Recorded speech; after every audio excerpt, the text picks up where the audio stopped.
Hello there and welcome to JJ Painting. I am JJ and welcome back to Age of Sigmar. Yes, I've really enjoyed it. I hope you have too as well. But I think one of the things now that we're starting to wind down on this thing, we're going to start talking about slightly broader topics like we did at the beginning. So as you can tell from this video, we are going to be going into how the narrative of Age of Sigmar has affected the game and what the strengths actually are for the game and where it might have fallen short a little bit. It's fair to say that Age of Sigmar is very narrative driven. So I think it's worth unpacking that to discover what it actually means to us as players and to people who are new to it as well. So, without further ado, let's crack on. When it comes to talking about the overall narrative of Age of Sigmar, it's worth taking into consideration what I'm talking about here for a second. Now, what I mean by this is everything that's happened so far since Age of Sigmar has been released, and arguably before that, if we go a bit further back into the end times, has ultimately been far more narrative-based. Ultimately, the narrative of End Times literally ended, if you'll pardon the pun, with the start of Age of Sigmar at the beginning of the Realmgate Wars. Now, ultimately, it would have been very easy for Games Workshop just to have left it at that, in a whole new world of intrigue and peril, or realms rather, and that would have been it. That would have been all we would have gotten, and it would have been all the factions eternally fighting on that sandbox forever and ever, much like it was with the old world. But they didn't do that, and that's what's really fascinating. And whilst this isn't a new observation, this is something which has been observed at length, it's not very often that we then talk about where this has led us to, and both the strengths and the weaknesses of this. Now, obviously the Realmgate Wars, while still being quite a seminal part of the Age of Sigmar canon, is not really where the current sphere is, as in it's not a contemporary action. Everyone playing Age of Sigmar, unless they're playing a historic campaign, then really, you're not necessarily playing on the Realmgate Wars anymore. And this is where it gets quite interesting, is that because Age of Sigmar is more narrative-based and more story-driven, it means that every new release and everything that's come along and everything that's changed can largely be attributed to the movement of the story itself. So where things like the Malign Portents and the Soul Wars have started, that introduced us to things such as the Nighthaunt. Broken Realms has given Marathi a new lease on life, as we've seen quite recently, and will eventually reintroduce us to Be'lakor at time of recording, and my god is that model not beautiful. Ultimately, what I mean by this, and what I'm leading to, it gives Age of Sigmar a better sense of progression, and this is something that we haven't really seen in most of the Games Workshop systems before. You could argue that The Lord of the Rings was narrative-based, but ultimately it had quite a fixed ending, whereas Age of Sigmar doesn't have one, and we'll get to that in a little bit. But what we should probably take a stock of at the moment is the sheer amount of story that has actually come and gone. Now, with Age of Sigmar, so far we've had, like I said, the Realmgate Wars, but we've also had the Malign Portents, like I said, but also the Hunt for Galmoraz, the Wrath of the Everchosen, the Soul Wars, and now we're into the Broken Realms. Now, the funny thing about all this is the advantage of this actually means that as things change, it can also move the story forward. So, back in 2016, when the General's Handbook was released, some people referred to that as Age of Sigmar 1.5, and when the Soul Wars came out, that was Age of Sigmar 2.0. And I think this is the difference now between Age of Sigmar and the previous editions of Fantasy and current 40k, is that the whole system isn't completely changed from edition to edition. We no longer have this sense of we're moving from 5th to 6th or 7th to 8th edition, for example. It feels more like Age of Sigmar is a more living, evolving and adapting form than anything that came before it. And I personally think that works to its advantage. It means that we're not so caught up on the rules changing, we're more caught up on how the story's moving. And this is the next important thing as well, is that it means that when factions arrive or factions change, or the rules change for certain individual armies or certain battle tomes, it feels more organic than simply telling us as players, here's a new rules dump, here's some new models. It's exciting, yes, but it has a more organic feel. It fits with the context of the story of the world, which in some respects makes it a little bit more immersive for a lot of players as well, especially for myself and the people I play with. It no longer feels like it's just happening almost separate from the story. It feels like the world is evolving as we go through it. But this is where I think the advantages are. But with all this said, there are a few things that I think are quite important to mention in this as well, is that because the story is always moving, and we get a better sense of where we are within the narrative and what's changing, it means that in many cases, players individually have a much greater sense of context of where their armies are, and also where the game they're playing is.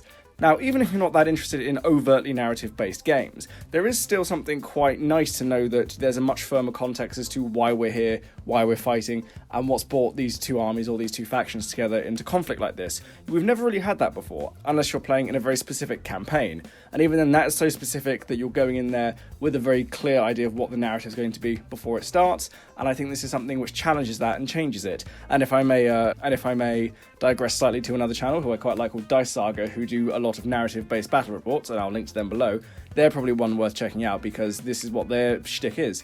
Telling stories through the game, and this is what Age of Sigmar complements quite well. The game is telling the story as much as we are following the story as it progresses.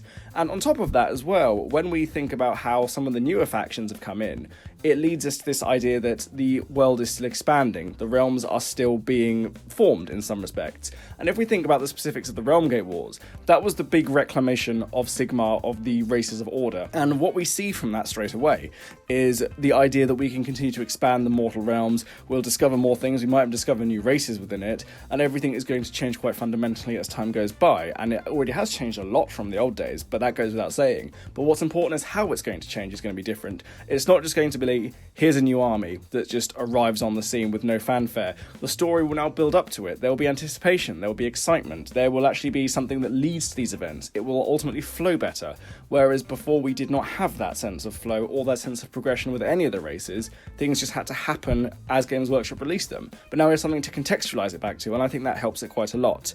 However, I think it's also worth mentioning that there's something that hasn't been spoken about a huge amount, and that's the actual changes to the individuals within the narrative. Now, special characters are something which, in a gameplay term, people are back and forth on as to whether or not you want them in your army. But I think the thing that Age of Sigmar's narrative-based way of doing things is it's made the actual named characters more significant than they were before. Now, if we think about in the past in fantasy and in 40k currently, there'll be lots of times where you'll be playing a game.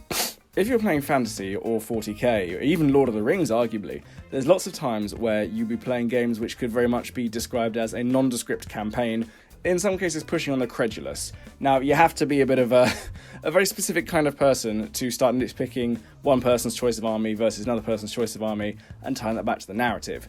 And ultimately it didn't make sense, and it didn't really matter either to anyone playing the game. You play the game you want to play, and that's really the end of it.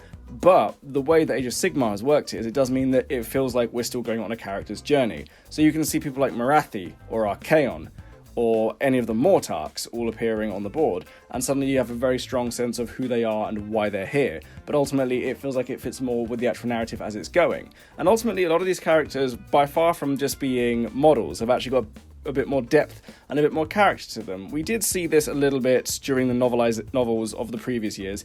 Gotrek and Felix novels, the Malice Darkblade novels, and the End Times novels, and the novels of the Realmgate Wars series have all contributed to this over the years. But never has it been so immediate. Never has it been a case of these are characters who are in a living, breathing world that's changing around them as we're playing the game. And I find that quite exciting personally from a narrative-based side of things, and I think it really does play to its strength. However, whilst getting onto these new characters, I think there are a couple of little holes we do need to talk about in this whole thing. We're seeing lots of characters returning from fantasy. So we've so far seen Archaon, Morathi, Sigvold, just to name a few. But we've not seen many new characters. In fact, the only new characters I think are arguably the only two characters that can be described as new characters are the two Mortarchs for the Night Haunt and for the Ossiarch Bone Reapers, along with the new Orc Megaboss from the Ironjaws. But arguably that's it, really, apart from the new races from the Idoneth and obviously the Stormcasts.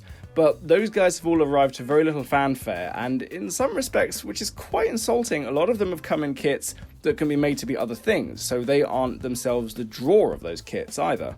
Whereas those characters that I named earlier, all of them arrived to a huge amount of fanfare. Very much Games Workshop saying, remember these guys when they were in less interesting model form? Well, guess what? They're back and they now look fantastic. And whilst they do now look fantastic, it's a bit of a shame that we've not had a lot of fanfare for new characters. I think the last new character who arrived who was a big deal was probably Celestant Prime, and arguably, the Mortarch for the Ossiarch Bone Reapers, but that's about it. And as we continue to see new races evolve and expand, it will be nice to see some new characters actually coming into this new world. A lot of them are still leaning too heavily on the characters of the world that was, who I still think is a bit strange that of all the characters from the world that was that died, so many of them seem to have somehow survived, but let's not go into all that. And obviously the other thing that I'd say about this is that it does leave open new races to come in. Now, ultimately, the 4 Grand Alliances have reshaped and reworked all the races as they were before. And even though we have seen things which are offshoots that are so different, it's hard to reconcile them back to their original races. Idoneth Deepkin spring to mind immediately. But what we aren't seeing are completely new races. We're not seeing new species come into the fold just yet. I have no doubt they will arrive eventually, but I think it's getting past time that we need to see them. In order for this world to feel so different, I think it needs to have something that is unique to it. Something that's unique to the mortal realms that wasn't in the old world, and that doesn't have its legacy attached firmly to the world that was. That's something which I do believe it needs, and it needs quite soon. But whilst I say all this, I do understand that a lot of the Age of Sigmar moves so far have largely been to expand upon the ideas that are currently already there. So things like the Flesh Eater Court is an idea that was sort of present in the old fantasy game, but has had more room to expand than it did in fantasy, and now that it's an Age of Sigmar. And on top of that, when we think about the Chaos Grand Alliance, as I mentioned before, they've had far more room to expand as a faction, so we get to see far more for all the god-specific armies and the demons and the mortals that serve them.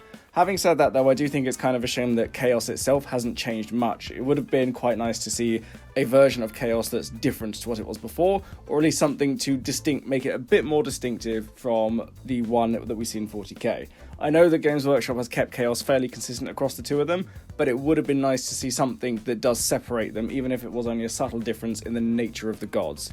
But that's a video for another time, and that's a purely academic subject as well, in the grand scheme of things. And ultimately, this does lead me back to my point that they do need new characters, along with new races, just to broaden out the world and give us some new perspectives that aren't leaning so heavily on the old models and the old personalities from the world that was in Warhammer Fantasy. But then, this of course leads us on to what next? What comes next? What happens next? And ultimately, this is where it becomes a little bit harder to speculate. Because Age of Sigmar doesn't work like the old systems where we are constantly waiting for new additions as much as we are waiting for new chapters, as it were, to come out, it does mean that the strength of the story itself could easily dip and peak. So far everything has been consistently quite good. The Broken Realms have just started, the Malign Portents were very strong, the Hunt for Galmaraz was incredibly interesting, and obviously the Realm Gate Wars set everything up to move from there. So I get the feeling that the story for this is probably being thought of well in advance, but that does of course mean that there are risks of peaks and troughs in the story itself. Now, as the narrative changes, and obviously Black Library is going to be keeping parallel with this as it moves forward, we probably will be seeing different styles of novels coming out, different ways of telling the stories, and it's going to be more than just a world of only war, as we've seen from the horror series and some of the short stories. There's more going on than just endless conflict, which is nice. It gives us a better sense of the world that is, rather than having to put everything on the battlefront and stay there. But then again, this leads me on to the next point, is that as this does evolve and it does continue, it does always lead us going, where does it lead, where does it lead, where does it lead? Now, so far, there hasn't been so much of it that people who are new can't easily get into it and get up to date as to where we are and what's going on. Whereas, obviously, in the past, that's much harder to do. But because it's an active story, it's not just all background, it's a living, breathing and moving thing that players can engage with and easily drop in where they are so far, and then slowly start to filter in the background. The disadvantage of setting the world in a sandbox and leaving it there means that you kind of have to pick up on all of the backstory up to that point in your own time. And when you have multiple races fighting multiple wars against every other race, that can be a bit overwhelming, and I think that's probably one of the contributing factors to the old world being completely changed. Whereas when you drop them into the current story, they only need to matter and care about what's going on right then and there and how it moves forward. But this obviously then leads to the next question of where's the end point? Because ultimately one of the oldest bits of writing advice is a story is only really satisfying once it's ended. And obviously Age of Sigmar doesn't strike me as something that's going to end the same way most stories would. And I think this is going to be where, in the long term, we're going to have to keep our eyes very carefully on what's going on with Age of Sigmar. Because at the moment, it's been very strong. I don't think anyone would disagree with me on this one. At least I hope no one would. But I like to think that it's going to stay consistent, and it's going to have a point where something changes fundamentally again. And when that time comes, that's going to be a really big moment, because it doesn't mean we see the same change, even if maybe not necessarily in game terms, but will they rebrand everything again? Will we go from Age of Sigmar to Age of Salami, for example? I don't know, I'm just throwing names out there. Age of Sigmar to Age of Salami, or I don't know, Age of Nagash, Or Age of something new entirely? Or will it no longer be the Age? Will it be Dawn of the Planet of the Ferrets? Who knows? I'm just throwing names out here. Sorry, quite tired at the time of recording. But it's hard to say exactly what that's going to be. But this is kind of where we speculate about the future. But it's still important to think about, because ultimately this is one of the things about fantasy. Fantasy stayed in one place for such a long time that when it changed, it felt like no one saw it coming. But Age of Sigmar has made it clear and committed that it's going to keep changing and keep evolving, which is good. But ultimately, it's good to know where this is going to lead us to and what's going to change again when we get there. But ultimately, I always, as ever, leave it over to you guys, because this is what I'm really curious what you guys think about. What do you think is going to happen with the Age of Sigmar and its narrative? Do you think this narrative focus can carry on forever? Do you think Games Workshop are going to find a point where they're going to have to leave it in a sandbox once they've set up this world? And actually, before we do conclude, that's an interesting point as well, isn't it? The idea that maybe Games Workshop might only be setting this up so that they've got the active story of the sandbox, and then eventually the story will simply stop. They will say there's enough story there now, there's enough backstory, carry on. So I suppose all of this then leads me to the question of, is AOS stronger for being narrative driven? And my answer quite simply is yes, and it is stronger for it for now.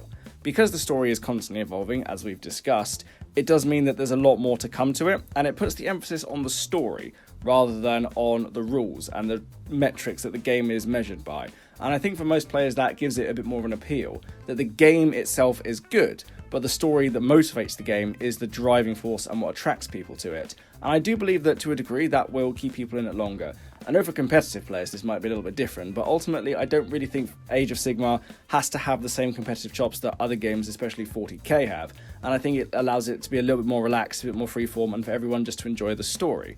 And that, I think, is one of its greatest strengths. And allowing it to have the story that's going to spread out, I honestly think is good for it, and is probably the best way for it to work for now, provided it doesn't change the way I said. The new players will be right back to where they were with fantasy, and having to dig through a lot of story. But the difference is that they won't be writing the full story retrospectively. Some players will have lived through the changes that built this world, whereas the new players will have to go back and read all the old books, but there will be more material. It'll be more involved. It will have actually, in some respects, it will have happened, and it will have had a much more effective impact on the players that come after it. But in any case, that's what I think, and we may or may not see some of what I'm saying happen, and we may or we may not see these massive changes, but on the other hand, we might. Who knows? But in any case, let me know your thoughts. I look forward to hearing from all of you. So there we are. Those are my thoughts all about Age of Sigmar's narrative focus and how it works, things where it may need to improve, and what it actually adds to the game and to us as hobbyists on the whole. But like I always say, I want to hear from you guys and tell me what you think below. And whilst you're down there, like, subscribe, all that good YouTube shilly stuff. Thank you all very much for watching. Goodbye, and have a lovely day.